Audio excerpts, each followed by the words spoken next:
What do you see? That's an interesting question, isn't it, to ask yourself? What do you see? I got that from listening to the Christmas song, Do You See What I See? Do you hear what I hear? And what really came to me is that how we look at the world is how we see ourselves. That's a really interesting idea to reflect on, isn't it? Think about that. How does that relate to you? When you look at the world, do you think that the world is a reflection of you?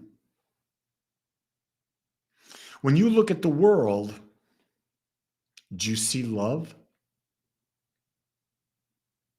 When you look at yourself, then, do you see love? First, define what love is. Love is what? Total acceptance, isn't it? Do you accept that the world is the way it is? And do you accept the fact that the world is always in total balance?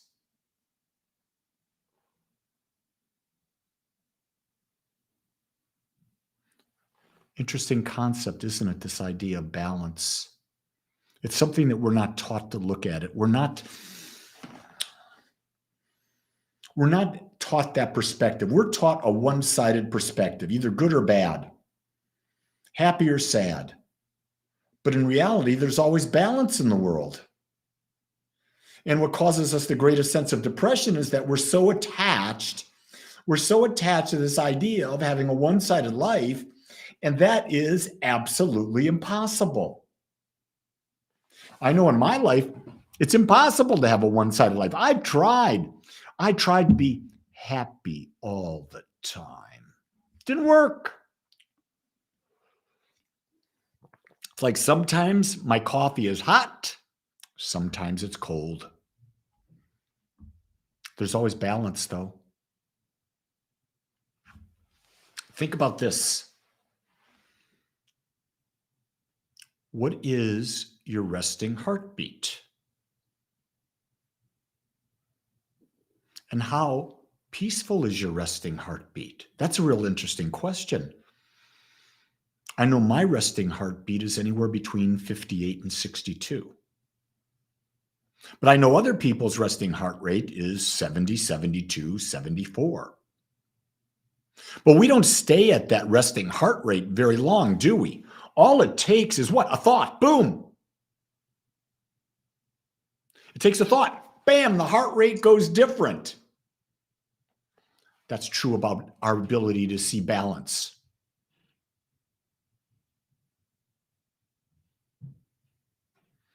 Do you notice the other day, I just listened to a podcast on Joe Rogan about this whole corona thing. And then I went outside and I sat in my Adirondack chair looking at the trees without any leaves. And there was a bird, and it was just as happy as it could be, just chirping away.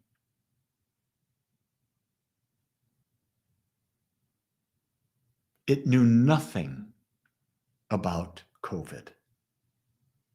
It knew it was alive and it was living. And it was celebrating life by chirping. Isn't it time we start to celebrate life?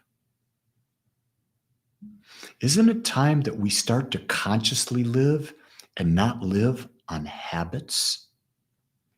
So let me ask you this question in alignment with what we're talking about today.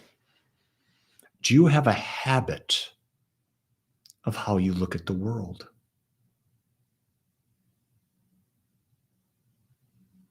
Here's a silly example of it. About 10 years ago, I picked out a color. The color is Stonebriar. That's a Sherwin-Williams color. And I thought that color would make our house look great on the inside. Just great. And so the inside of our house is painted Stonebriar.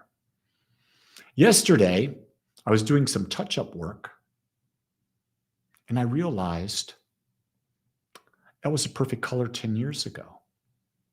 It's not the perfect color today. I don't know what the new perfect color is because I don't know how I want to look at the world. My world, my inside world. The Stonebriar wasn't as calm as I would have liked. See, when I look at colors, I look at how calm do they make me feel. I have very particular colors for various things. My favorite color is mustard. I love the color mustard. Love it. I love a gold, a certain gold. I love a good gold. I love green, a certain green. Not all greens, a certain green. And the reason I love them is because of the energy that I see in them.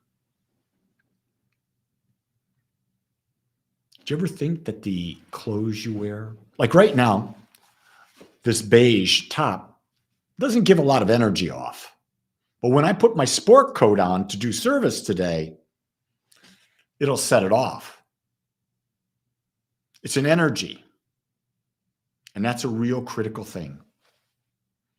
How we look at the world is how we look at ourselves. Do you see the world as an opportunity to experience a greater life? Because if you don't see the world as a greater opportunity, you won't see that you have a greater opportunity as a person.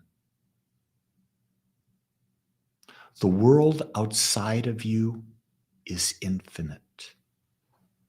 It can be whatever you want it to be. The world inside of you is infinite, and you can make it whatever you want. And guess what happens? The inner and the outer match. So if you want to change your outer, you got to change your inner. Everything starts within. Everything starts with a thought, followed by a feeling, followed by words and actions. That's basically the creative process. To the degree that we can embody that, we become conscious creators. Question is, what are you going to create today? When I'm done here talking to you, I drive to do our in-person Sunday service. I'm going to create an atmosphere of love. I'm going to create an atmosphere of being open to people coming, being open to people having an experience that lifts them, that nurtures them. I've already planned who I am. I know who I am.